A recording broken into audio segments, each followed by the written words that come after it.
Hey, what's up everybody, and welcome back to the channel. Before we get going, I want to give a huge shout out to all of you who are subscribed to the channel currently.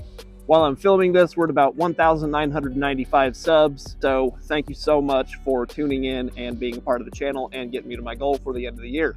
Don't forget that you could be eligible to win a $25 Revzilla gift card. I'm doing a giveaway for anyone who subscribes to this channel and leaves a comment on one of my videos that says Revzilla gift card. Everybody only gets one entry, and I've got all of the names running currently. There's about 8 people entered, so your chances of winning are still pretty good. But you have no chance if you don't leave a comment that says Revzilla gift card, so remember to do that at the end of this video. Today we're going to be, I guess, doing maybe a little bit of an apology video to the Benelli TRK 502X. If you watched my goodbye video on this motorcycle, I didn't have a lot of positive things to say about it, and honestly, I don't know if I still do. But sometimes it's important to take a step back and realize that what you like as an individual may not be what somebody else is after. So I kind of wanted to take a second look at the TRK 502X and relay to you guys maybe some things that I overlooked and why the value might originally be better than I had said prior. So let's get into that. So one of the main things that I had a gripe about on this motorcycle was the power to weight ratio. It weighs as much as a lot of leader bikes, and some of you may have gotten my words twisted on my last video where I talked about my MT10 and compared it to this bike. I want to make it abundantly clear that the Benelli TRK 502X and the Yamaha MT10 are not even in the same ballpark, playing field, whatever you want to call it. I know that. The point I was trying to make is that to move 470 pounds efficiently, it takes quite a bit of power, something that this bike kind of lacks on at only 47 brake horsepower. But I missed the mark on that, and I'm willing to admit that. This bike isn't made to be fast. It's made to go places and do things and be practical.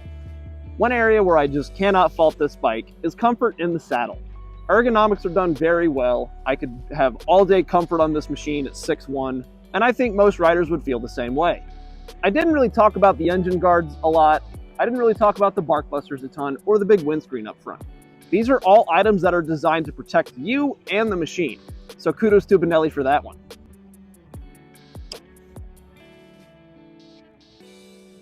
This bike is pretty capable of doing various things, from an on-road machine to an off-road machine possibly, or maybe even a no-road machine. One thing that I absolutely cannot deny is that the suspension and ride quality of the bike is actually pretty damn good. Benelli uses a 50mm fork on this motorcycle, and for reference, the Honda equivalent or comparative model to this machine uses only a 41mm, which is kind of small. This is overkill, but that's not a bad thing because that means it's going to soak up all of that stuff underneath of you and it's not going to translate to you as easily. Next, I'm going to talk about something that I still don't like about this motorcycle.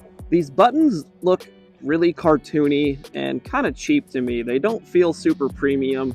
Again, it's a budget bike. I'm trying to not lean into it too hard and count on premium features at its price, but these just don't impress me. And these grips, I don't know. They feel like they would be super slick if they got a little wet or a little muddy, and like they wouldn't be very good for ADV style. This gauge cluster is a little lackluster in my opinion. It's not very aesthetically pleasing. It looks like it's out of the mid-2000s, but it does give you the readouts you need, like your RPM, miles per hour, and fuel level.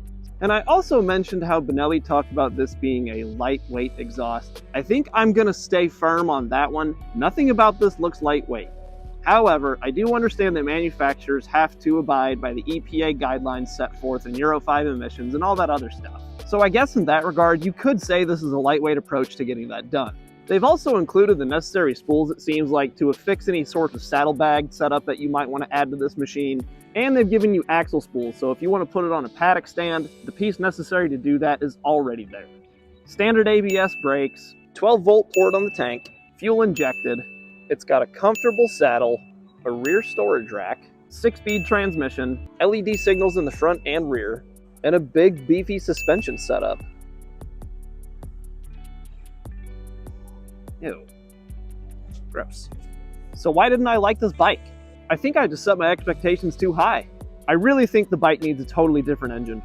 47 horsepower is just not enough to move it efficiently, and the machine feels like it just is underpowered. But with that aside, it is loaded up with some pretty good features. I think you could get by with one of these just as well as you could on a Honda 500. Maybe not as quickly, but you'll still get by.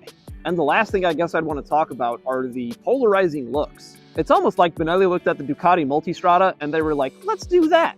And then they spit this out. I still think it looks like a big moose nose, and like it could have been done a little bit better, or maybe just not at all. And just at a quick glance, I can't imagine this design being very effective in a wind tunnel test, or in real-world applications for that matter. The windscreen and the bark busters, great for cutting through the wind. This, whatever this is, I don't like this. And I think that covers everything, or at least the stuff that I wanted to relay to you all. I want to make it very clear, I don't think this is a bad bike, but I also don't think this is a great bike. To me, this bike just screams mediocrity. I want to be credible, I want to be truthful, and I want you guys to look at my channel as a tool for looking at motorcycles and considering whether or not you should buy them. Sometimes though, I do get carried away with joking around, and this is a prime example of me doing that. So if I do that in the future, call me out on it. I'm not afraid to admit when I'm wrong and get some constructive criticism on what I can do to improve my channel and make it better, because that means that you'll enjoy it more. I think we're done here. That's going to go ahead and wrap up today's video. I want to thank you so much for making it to the end and watching this far, and assisting me with my goal of hitting 2,000 subscribers before the end of the year. It wouldn't be possible without you, and I probably wouldn't be making videos. If you enjoyed this content today, maybe check out some of my other stuff and leave a like on this video. And again, you can win $25. Super easy if you just subscribe and leave a comment on this video that says Revzilla gift card. That's it. The drawing will conclude December 28th, 2022. If you're watching this video after, I'm sorry, you've missed it. Maybe check out some of my newer content where I might be doing more giveaways. That's all I've got. Have a great day. Ride safe.